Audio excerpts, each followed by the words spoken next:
what could be the value of this function as x tends to infinity? Infinity means the value of x becomes so large beyond measures. What is going to be the state of this function? Since it's about infinity, so forget about the lower variable here, this one and this one. Forget about them, because as x squared becomes, this is cubed.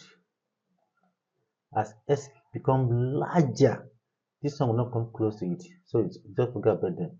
So what you use here will be limit of a function x tends to infinity of 5x cubed over 2x squared. Since the denominator is not up to this one, so you now cancel out now. So the function will now become as 10 tends to infinity 5x power 2.